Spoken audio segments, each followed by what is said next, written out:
Hello my friends and welcome back. Thank you very much for being with me again today.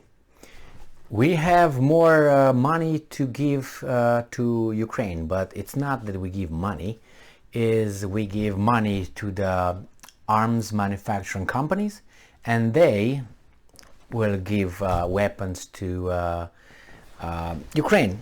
So that is, we give them money and our main industry, which is arms manufacturing companies, will provide Ukraine with them. And that's about, they just approved $1 billion in arms.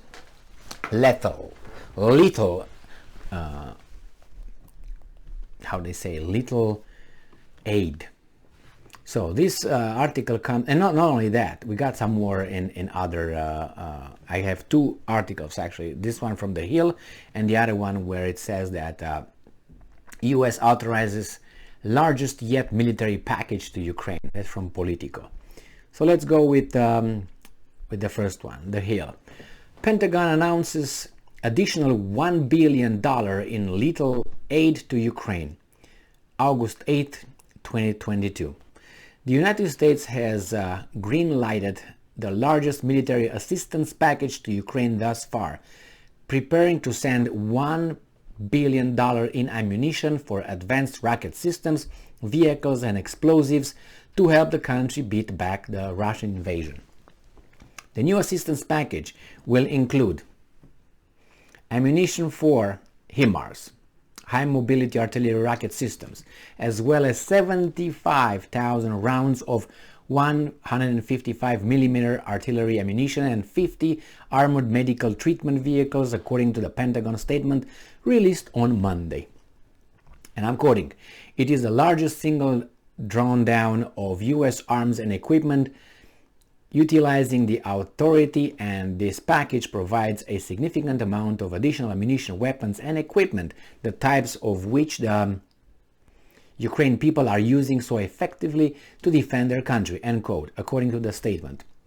The US government has now approved nearly $10 billion in security assistance to Ukraine over the course of 18 packages since August 2021. Oh, so they were arming Ukraine before the Russians, in anticipation? They were, did they know something we didn't? All right, so the latest $10 billion. $10 billion in what? In a year. Good deal.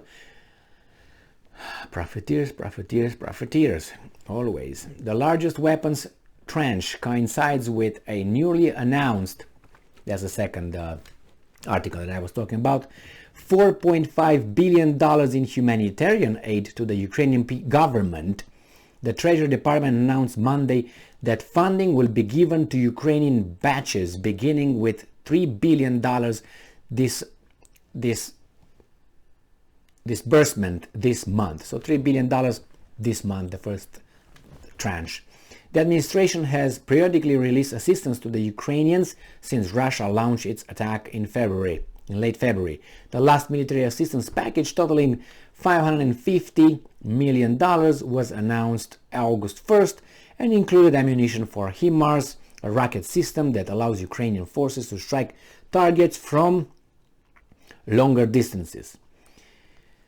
The latest lethal aid package will also include 20 120 millimeter mortar systems and 20,000 rounds of 120 millimeter mortar ammunition, munitions for national advanced surface-to-air missile systems, 1,000 Javelin and hundreds of 84 anti-armor systems, Claymore anti-personnel munitions, C4 explosive demolition munitions, and demolition equipment and medical supplies, according to the Pentagon.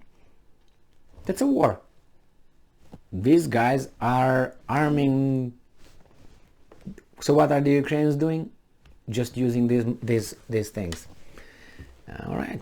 Well, nice de-escalation. And the other article, it says, is from Politico, the same day, today, August 8, 2022. And it says U.S. authorizes largest yet military package to Ukraine. And that's about the $1 billion package of ammunition, weapons, and equipment. That's great with that one. And it says U.S. to send 4.5 billion more to Ukraine for budget needs. That's from Reuters.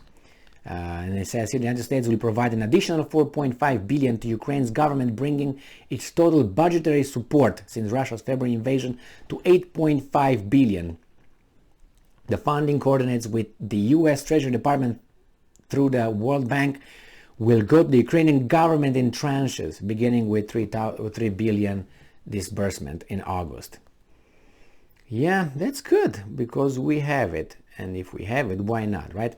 Ukrainian officials estimate the country faces a $5 billion a month fiscal shortfall, or 2.5% of pre-war gross domestic product, due to the cost of the war and declining tax revenues. Economists say that will swell Ukraine's annual deficit to 25% of GDP, compared with 3.5% before the conflict. So yeah, we're going to keep the government working. We don't keep our government working, but we have a big government anyway. So a lot of departments could be, if you know what I mean. It's just we have the resources to sponsor that, but we don't have the resources to take care of other people, our people. Our people being the U.S. citizens. I mean, you're here, you're a citizen, you are our people. Nevertheless, however you want to look at it, and I'm driving on the roads, and I like doo-doo, let's put it nicely, okay? That's how they are. And I live in Michigan. So Michigan, yeah, the weather, the blah, blah, blah. It's no worse than the where I come from, or where northern Germany is. Have you been to Germany? Have you driven on those autobahns? Like that. You're like on the speed train. You don't hear anything. Here, boom, boom, boom, boom, boom, boom. I feel like in Romania, like in a war zone. You have to ditch all the freaking holes, and like every other 5 feet is a little door of that difference. Doom, doom, doom, doom. What the? And I'm not talking about the concrete roads. I'm talking about the asphalt. It's okay. We can give these guys $10 billion to fund their infrastructure and their little ticks that suck the blood of the population with taxes, and now they suck it from us. I totally against that. Is so angry about it, I can't tell you. And it's not because necessarily, you know, oh my God, Emily, you're so selfish. But imagine that you, in your house is garbage, it's a messy house, and you go and help the neighbor to clean his house. And then after you go to help that neighbor, you go and help the other neighbor. And how about you clean your house first? And then you go over there.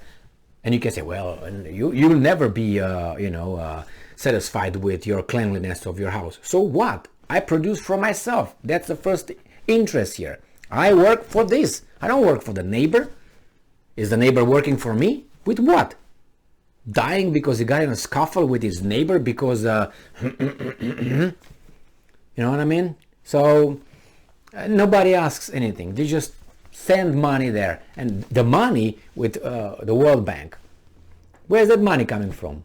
Where are the Ukraine, even if Ukraine, let's use this stupid word, wins this war, how do you think it's gonna recover? Ever? Show me a country where the World Bank or IMF help recover, come back a country. They're all serfs. All those countries are serfs to the banking system. That's what they are. Ukraine is going to be next. So I don't know what's better, to go in Russia's sphere or remain here. Because if you remain here, they have these vultures. Definitely they're going to use Ukraine like... It's already, Ukraine is done. This help that it was given to Ukraine is not help. These are loans. So, and if it's help, comes from where? Who's going to pay? Someone has to pay. Do you have a mirror? Do you have a mirror on the wall? Who's the stupidest of them all? Thank you very much for being with me again today. Stay strong, stay smart, Look for the truth and be just.